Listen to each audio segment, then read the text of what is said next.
Hey guys, my name is Erin Beck. I'm the Director of Children's Ministries here at the Church at Clayton Crossings. If you are watching this video, that means that you have decided to join one of our KidMin teams. That could be either our elementary ministry, our preschool ministry, maybe it's Moms and Munchkins, our check-in team, our special needs ministry. We are excited that you have decided to join a team. I did want to take just a few minutes because it's very important to us to make sure that all of our team members understand our policies and procedures. So before watching this video, you should have gotten one of our volunteer handbooks, and I'll be going through some of the stuff that's in here, not all of it, but I definitely want to hit the highlights just to make sure that things are clarified for you. So as you're looking through here, you can look through and see the purpose of KidMin here at the Church at Clayton Crossings. Our vision is to help children and their families to find and follow Jesus, just like the larger vision of our church. And our goal is to honor, support, and equip parents and what they do, because we know that parents are kids' first teachers. And then we are going to make sure that children are taught to love God and to love others. So that's on page 2. And then if you flip over to page 3, we are making a commitment on our KidMin teams. 1, to build relationships with kids and families. 2, to teach the Bible to them, even starting at age 1. Even in our preschool classrooms, we teach them Jesus every single week. 3, we are going to have fun and do crazy and silly stuff that is enjoyable to kids. And then 4, we are going to keep kids safe. And so that's our commitment. That's listed on page 3. And so then over to page 4, there is a few things that I do want to highlight on this page. And this is volunteer guidelines. And so on page 4, all volunteers must profess a relationship with Jesus Christ. We do ask that our volunteers go through the Next Steps class, and so we hope that you've already done that. But if you haven't, we can get you in a Next Steps class very soon. We would like for our volunteers to be faithful attenders of the church here. And then we would love for you guys to be able to be in a community group, live a lifestyle that is honoring to Christ, because our parents are going to come in and see you every single week. And you guys may be Facebook friends, but we want to make sure that whatever we're doing on our teams, that we are honoring the Lord. Every person has to have a background check. That is all the way from our check-in team to anyone who is going to be in classrooms with children. So our special needs ministry, preschool ministry, elementary ministry, everybody has to be background checked. And we do those every 2 years. We do like for team members to wear their name tag. The way that you'll be able to do that is like you're checking in your kids at check-in, you'll put in your phone number, and when you check your name, your tag will print out. So when you're serving, we would like for you to be able to wear that tag. And that also lets us know in our check-in system that you have checked in for the day. This is very, very important. We are doing team meetings. So for the 9 o'clock service, we have team meeting at 8:40. And for our 10:45 service, we do team meeting at 10:20. Those team meetings, you can ask your lead team captain where those meetings will happen. Like the preschool lead team meeting happens on the preschool hallway. Elementary happens on the elementary hallway. Special needs will happen in the special needs room. Okay, so that's page 4. Turning over to page 5. We will have curriculum in every single room for you, and we ask that that curriculum be followed. We very carefully pick and plan that curriculum, so that's what will match up with our Bible stories and everything for the day. So we ask that you do follow that. If volunteers are going to use any kind of additional AV equipment, that could be YouTube, music, whatever. We do ask that you have that approved by one of us. And so, really, phones are not something that we use very much in classrooms, but if you are playing freeze dance with the kids after you do your lesson, we do just want for you to check with your team leader just to make sure that it's okay to use. We do ask that volunteers and our team members do not use cell phones when they're in the room unless it's an emergency. But we do not want kids feeling like that our phones are more important than they are. And so those phones need to be put away when we're in our classrooms, and our focus and attention needs to be on the kids. Since we don't have phones out, we are not allowed to take pictures or videos of children when they are in the rooms. We do not have photo releases of all children, and so taking pictures like that, can sometimes lead to them ending up on social media. But we have children sometimes that are in our care that could be in foster care, and so we just ask that no pictures or videos be taken of the kids. We do ask that all volunteers read this handbook that you have from cover to cover, because like I said, I will not be going over everything. I'm just hitting the highlights.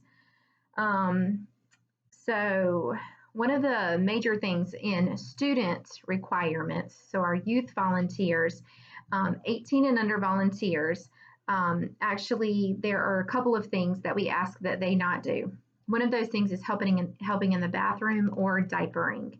Diapering and helping in the bathroom is left to our female over 18 volunteers, and that's just for everyone's safety. The other thing that we do ask is that youth members that are under 18 do not check kids out. And so kids will have a badge that has a number on it. When parents come to pick them up, they will give that badge to an adult that is in the room, and then the adult will match up the number with the child, with the child's tag.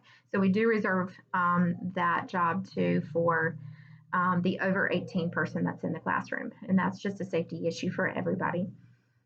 We do ask that students and adults, when they are in the classroom, to be engaged with the kids. That could look like in the 2-year-old class, that could look like blowing bubbles, sitting on the floor to read the Bible story.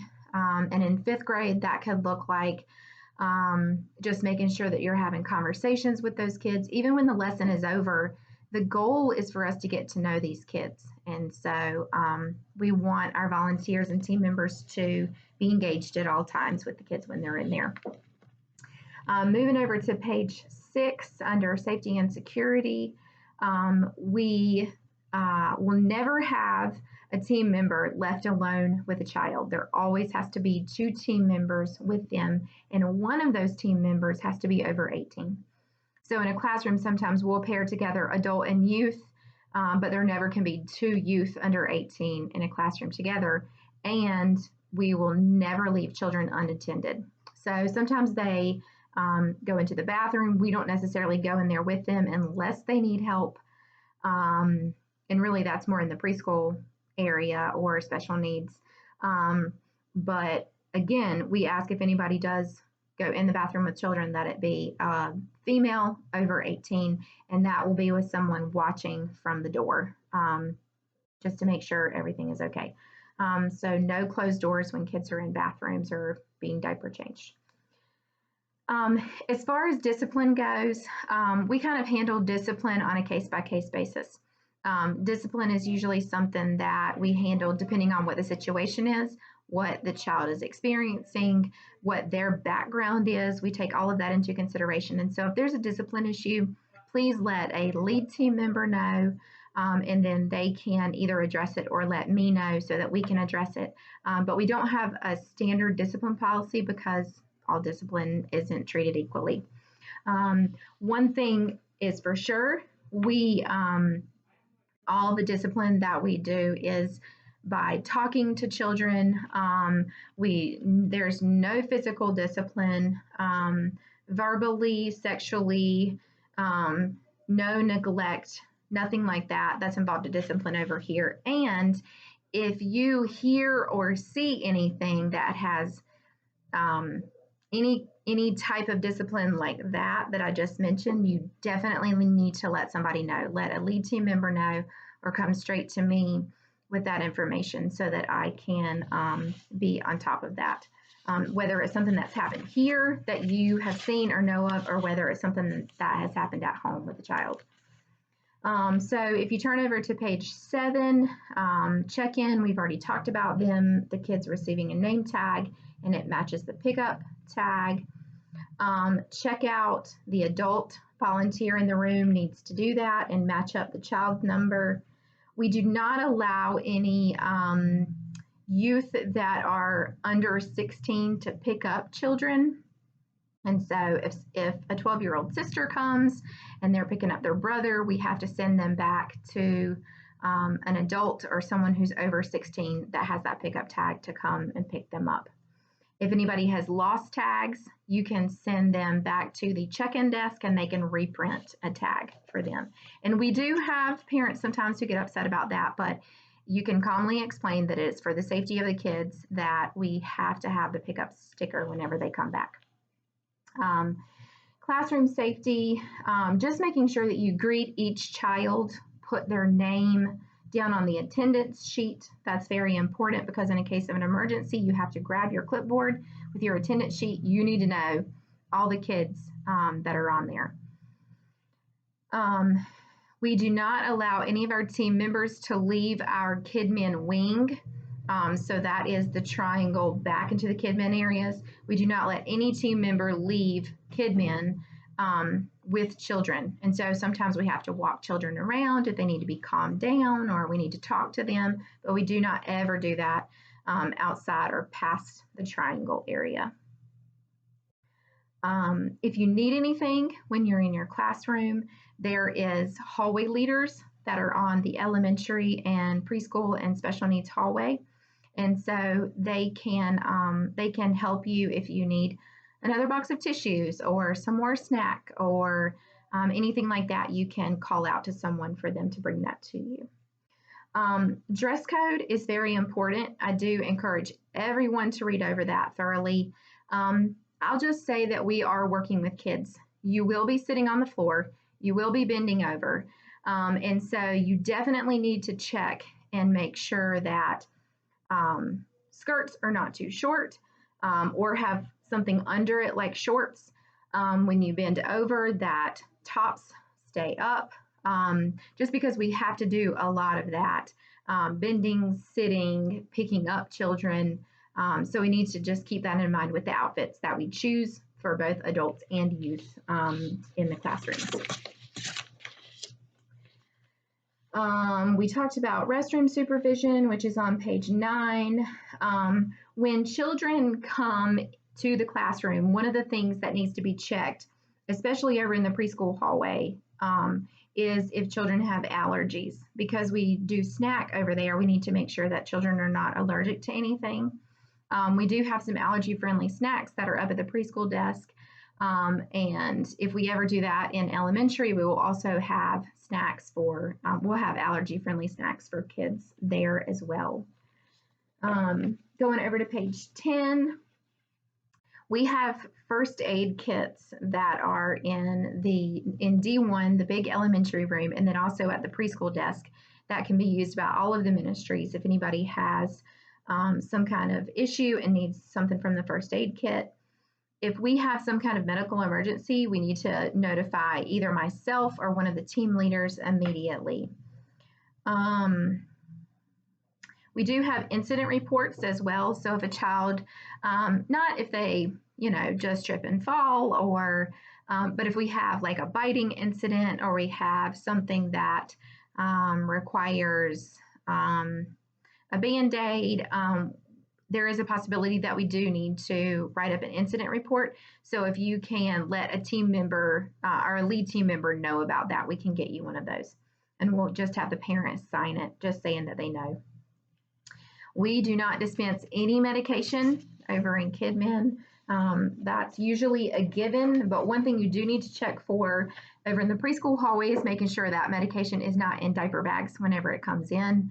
And just making sure that if it is, it's up high enough and that we remind the parent to not put that in there for next time. But we are not allowed to give any kind of medication to children. Over on page 11, so we have a zero tolerance policy here for child abuse or neglect. That's something that that's always on the forefront of our mind, is the safety of our kids, and also everybody that comes and volunteers and serves in KidMin are what we call state mandatory reporters. And so if a child lets you know of something that's happening in their home or that's happened to them and it sounds like it could be abuse or neglect, you definitely need to come to me for that. Actually, if you'll come straight to me for that, because that's something that I will need to look further into. The kids' safety is our number one priority, so we want to make sure that we keep all the kids safe. And if they trust you enough, sometimes they'll tell you funny things, but then sometimes they'll tell you things that we just have to look into to make sure that they're safe. Flipping over to page 12, in case of an emergency, there are emergency procedures, and I would really like for all of you guys to read through this part as well. The one thing that you do need to know is if there is an emergency, for instance, a fire in the building, you need to collect your class, have your clipboard with you with all the names of the children on it, and head to the nearest exit. That's going to be in different hallways. That's going to be a different place, but you should have posted in your room where the emergency exits are. So I would familiarize yourself with that when you start working in your classrooms to know which way to head out if something happens. When you leave the building, our rally point is over by our FastMed. And once we all meet up over there, all the children are accounted for, then we can check kids out. But we have to make sure that everybody is there and accounted for before we start letting children go. So if you have any questions about emergency procedures, please do let me know about that. That actually is on page 12, 13, and 14. So flipping over to page 15, if we ever have a missing child, time is very critical in that. If you have a child that you notice is missing from your group, immediately come to the KidMin check-in desk to find me or one of our security team members that are always wearing red shirts on Sunday. And we need to be able to give them their name, their age, gender, color of their clothes, hair, just a really good description so that we can make sure we know who we're looking for. As far as health goes, hand washing as much as possible. The classrooms that don't have hand washing, when you do send children to the bathroom, making sure that they wash their hands. We have hand sanitizer as well in all of the rooms. A lot of the rooms that have younger children, they have a bucket in them that mouthed toys can go in. And so we encourage you to put those in there, and they get cleaned at the end of every service. And then over on page 17, our illness policy has changed just a little bit with COVID. And so we do ask any children that are sick, we ask that obviously if they have COVID symptoms, we do like to have a negative COVID test before children come back. But we do ask for 48 hours for any other illnesses and stuff like that for children to not be back in KidMin. And then parents will be notified immediately if a child isn't feeling well, has a fever, rash, anything like that. So that is something that you do need to let a team member know if you notice that in your classroom. And the last and final page, hopefully you're not asleep by now, page 18, cleaning and sanitizing. All the trash at the end of the 10:45 service needs to be taken either to the preschool desk if you're on the preschool hallway or down our hallway, all the way down to the big rolling trash cans that are down there behind the stage.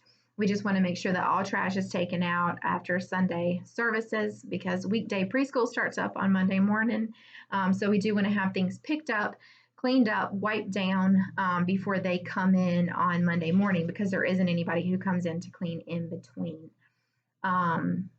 So I think that is all for the policies and procedures. And thank you for making it this long, and hopefully you made it awake through the whole thing. But if you have any more questions about anything that has to do with policies and procedures, you can ask myself or one of the lead team members that is on your hallway. Thanks so much, guys.